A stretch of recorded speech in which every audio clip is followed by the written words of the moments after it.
Hello everyone. Once again, welcome to Best Recipes with Sharon. And this is where I invite you to step into my kitchen with me and let's make something wonderful together. So today's recipe is for coconut cream pie.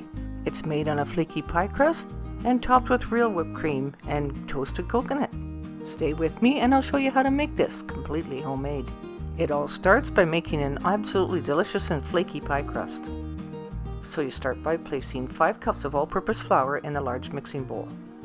Add 2 teaspoons of salt and 1 pound of lard. The paddle attachment, mix it until it looks like it's formed a soft dough. Place a large egg in a measuring cup. Add 1 tablespoon of white vinegar.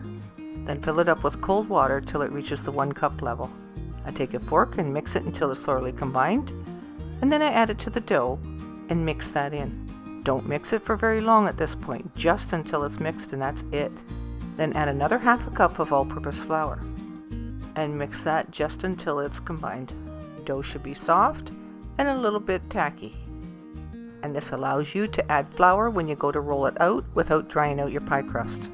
Sprinkle all-purpose flour on your countertop and take a chunk of dough that you're going to use for your pie crust, which is probably at this point about 2 cups worth, but it's a guesstimation, and you work it a little bit. Roll it back and forth with your hands, just a little bit of kneading. Don't overdo it, but it's just enough so that it's not so tacky, and it'll look a little bit like this. You can put it down and shape it a little bit so it'll be more round. I do a lot of shaping with my hands before I even start with the rolling pin. Now flour your rolling pin and get ready to roll it out till it's to the size that you need for a 9-inch pie. It should be about 1/4 of an inch thick, and it'll be a little bit larger than what you need for your pie, and you can just trim the edges, of course.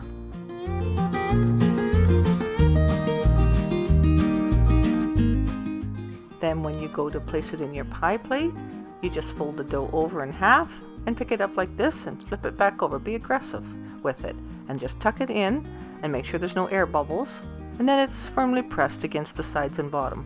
Pinch up the edges. You can make whatever design you like here, but I just pinch up the edges, and then I trim off the extra pie dough that's around the outside of it and keep that extra dough. It can be reused. Take a fork and pick lots of holes in the bottom and the sides of it. This will help to keep your pie crust from shrinking and from air pockets forming. I still go ahead and add some pie weights. I want to ensure that the pie crust is not going to shrink.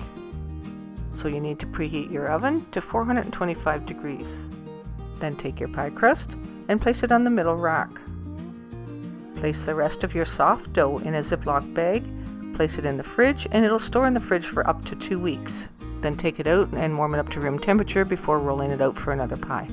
But back to the pie crust that's already in the oven. You'll need to remove your pie weights after about 10 minutes. Do this quickly so you don't lose your temperature. Continue baking the pie crust until it's lightly golden.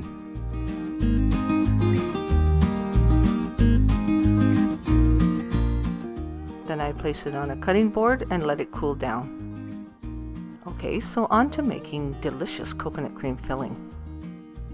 Place 2 cups of heavy cream in a medium-sized saucepan. Then add 1 cup of coconut milk and 1 cup of white sugar. You need 3 large eggs and separate them. You just need the yolks and set them aside until you're ready to use them. Now add 1/4 teaspoon of salt and then 4 tablespoons of cornstarch. And you do this while your mixture is still cool. I use a whisk and I mix that in until it's completely combined. Turn your stove on medium-high, and once the mixture has started to warm up, I scoop a little bit out and add it to the eggs. Mix that together and quickly pour it back into the cream mixture, and whisk briskly as you do this. This just helps keep the eggs from cooking too quickly in the mixture and forming lumps. You want this part of your filling to be completely smooth. Continue whisking it while you're heating this up, and you continue to do this over the stove until the mixture thickens. And once you notice it starting to thicken, quickly remove it from the heat. And continue to whisk it to ensure there are no lumps.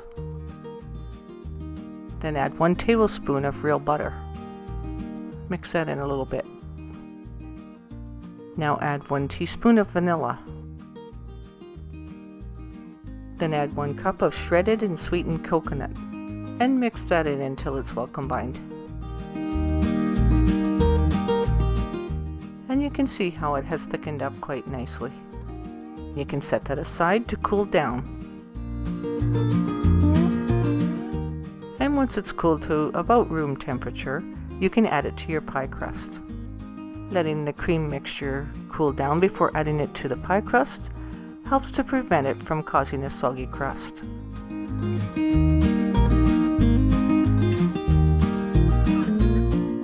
Now set your pie in the fridge to set the rest of the way until it's completely cold. Then I top it off with some real whipped cream. Pour about 2 cups of real whipped cream into a mixing bowl. Use your hand mixer and beat it until it forms stiff peaks. And this will take a few minutes. Then you'll need to sweeten it, so I add about 3/4 of a cup of icing sugar. Mix it until the icing sugar is well combined and there's no lumps. And you can sift your icing sugar if you want, but there's no real need to. And I just use a decorating tube and make it a little bit fancy, but you don't have to. You can just plop the whipped cream on the top and do it however you like. But I kind of enjoy the fun of doing this. So once I've got it all decorated on top, then I toast some coconut. And I do that by putting a little coconut in a pie plate, maybe 1/4 cup or so, and place it on the second rack from the top and put your oven on broil. Watch it very closely because it will toast up very quickly. I add a little bit of olive oil and mix that in just so it doesn't dry out and they're not quite so crispy. And then spread that toasted coconut over the top of your whole pie. When making a cream pie, it's best to make it up a day ahead so it has time to set. Now when we serve it up, here's what it looks like. And this is my husband's favorite pie.